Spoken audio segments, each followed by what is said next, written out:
8वीं क्लास के प्यारे बच्चों, ये आपकी विज्ञान की वर्कशीट नंबर 43 है, 43। और इस पर आज की डेट पड़ी हुई है 28 दिसंबर। ठीक है बेटा। तो हमने पिछली वर्कशीट में भी बल और दाब के बारे में पढ़ा था। तो बल क्या होता है? खिंचाव या धक्के को हम बल कहते हैं। जैसे ये बच्चा धक्का मार रहा है, ये बच्चा अपने सिर पे उठा के, कंधे पे उठा के चल रहा है ना। और ये बच्चा खींच रहा है, तो ये धक्का मारना, ये भी धक्का मारना है। जैसे ये मेज़ को खिसका रहे हैं, इसमें क्या हो गया कि दो, ये भी धक्का मार रहा है, ये भी धक्का मार रहा है। जैसे आप रस्साकशी का खेल खेलते हो, एक रस्सी होती है, इधर वाले बच्चे इधर खींचते हैं, इधर वाले बच्चे इधर खींचते हैं, है ना। तो बेटा ये सब बल होता है। और दाब क्या होता है? यदि हम एक जगह पे बल लगाते हैं तो उसको हम दाब कहते हैं। प्रति इकाई क्षेत्रफल पे जो हम दाग लगाते हैं। जैसे हम हथौड़ी से कील ठोक रहे हैं, तो हथौड़ी कील पे क्या कर रही है? दाब लगा रही है। वैसे देखा जाए तो धक्का मार रही है ना, बल ही तो हुआ। लेकिन अगर हम हाथ से धक्का मार रहे हैं तो हथौड़ी को मार रहे हैं, फिर हथौड़ी कील को मार रही है। तो कील की जितनी भी जगह पे हथौड़ी का धक्का लग रहा है तो उसको हम दाब बोलेंगे। तो पढ़ते हैं क्या कह रहा है कि धक्का या खिंचाव को बल कहते हैं। वस्तु की गति बदल देता है, स्थिति बदल देता है, आकार बदल देता है। तो बेटा गति बदलने में तो आपको बताया था, बैट से बॉल को मारें तो वो तेज़ हो जाती है, रुक भी सकती है। या हाथ से हम पैर से रोक लें बॉल को, है ना। या उसका आकार कैसे बदलता है? जैसे हम आटे में आकार बदल सकते हैं, आटा गूंथते हैं ना बेटा, तो उसका बार बार आकार बदलता है। आटे से लोई तोड़ ली तो भी उसका आकार बदल गया, कागज़ को फाड़ दें तो भी आकार बदल गया, है ना। और स्थिति में बदलाव का क्या मतलब है? कोई भी चीज़ उठा के हम जगह जगह बदलते रहते हैं तो उसको हम बल लगाएंगे, तभी तो किसी चीज़ की स्थिति बदलेंगे, है ना बेटा। कोई वस्तु नीचे रखी हुई है, कोई बर्तन नीचे रखा ऊपर अलमारी में रख रहे हैं, है ना। तो आज हम जो नई बात पढ़ रहे हैं वो ये क्या पढ़ रहे हैं? परिमाण और दिशा। तो पढ़ेंगे कि परिमाण क्या होता है। कि बल एक भौतिक राशि है जिसमें परिमाण और दिशा दोनों होते हैं। तो बेटा ये आपने याद रखना है कि बल एक भौतिक राशि है जिसमें परिमाण और दिशा दोनों होते हैं। परिमाण का मतलब होता है कितना। देखो धीरे से धक्का मारेंगे तो ईंट ज़्यादा दूर नहीं जाएगी, ज़ोर से धक्का मारेंगे ईंट दूर जा सकती है। मान लीजिए आपकी मम्मी ने कहा बेटा चारपाई उठाओ, आप हल्का बल लगाओगे तो चारपाई थोड़ी सी उठेगी। आप थोड़ा ज़्यादा बल लगाओगे तो चारपाई ज़्यादा उठेगी। फिर आप ज़ोर से बल लगाओगे ऐसे करके, और फिर चारपाई जो है, यानी जो पलंग होता है ना बेटा, फोल्डिंग पलंग, वो उठ जाएगा, है ना बेटा। तो ये तो वो हो गया परिमाण। और दिशा का मतलब क्या होता है कि बल हम कहाँ लगा रहे हैं।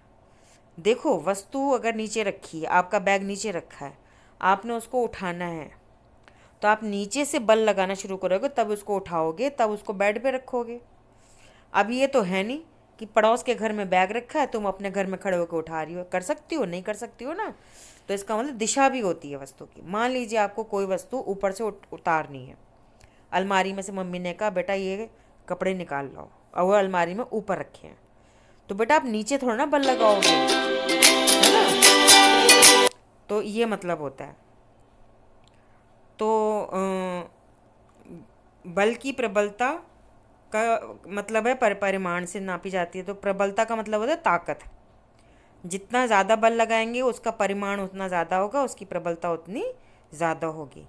तो बल की इकाई न्यूटन होती है, जिसे एन के रूप में व्यक्त किया जाता है।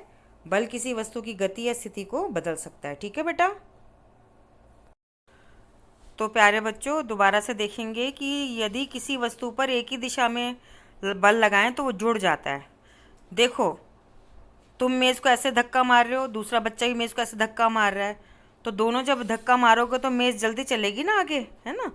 और आज अब नई बात क्या सीख रहे हैं? यदि किसी वस्तु पे दो बल विपरीत दिशा में कार्य कर रहे हैं तो इस पे लगने वाला कुल बल दोनों के अंतर के बराबर होगा। कहने का मतलब ये है कि ये बच्चा इस दिशा में बल लगा रहा है, ये बच्चा इस दिशा में बल लगा रहा है, तो मेज़ कैसे हिलेगी? तो बेटा जो ज़्यादा ताकतवर होगा ज़्यादा बल लगाएगा, यानी जिसके बल का परिमाण ज़्यादा होगा, वस्तु यानी मेज़ उसकी दिशा में ही चलेगी। ठीक है बेटा। तो यदि दोनों बल बराबर मात्रा में हो, विपरीत दिशा में हो, तो बल शून्य हो जाता है। जैसे मान लो आप इस दिशा में बल लगा रहे हो, दूसरा भी इस दिशा में बल लगा रहा है, और दोनों का बल बराबर है, तो वस्तु तो वहीं की वहीं रहेगी, है ना बेटा। तो चलो अब हम देखते हैं कि ये प्रश्न उत्तर के क्या कह रहे हैं। तो धक्के खिंचाव को बल कहते हैं। फिर डैश किसी वस्तु की गति या स्थिति को बदल सकता है, यहाँ पे बल आएगा। बल में परिमाण और दिशा होते हैं। किसी वस्तु की प्रबलता को आमतौर पर इसके परिमाण द्वारा व्यक्त किया जाता है। बल की इकाई न्यूटन होती है। यदि 5N और 3N के दो बल किसी वस्तु में एक ही दिशा में कार्य कर रहे हैं तो परिणामी बल जो है, क्योंकि बेटा एक ही दिशा में है तो दोनों जुड़ जाएंगे, 8N हो जाएंगे। अब इसी को दोबारा पढ़ें, 5N और 3N के बल किसी विपरीत दिशा में लग रहे हैं तो 5N घटा 3N हो जाएंगे, यानी 2N हो जाएंगे। ठीक है बेटा।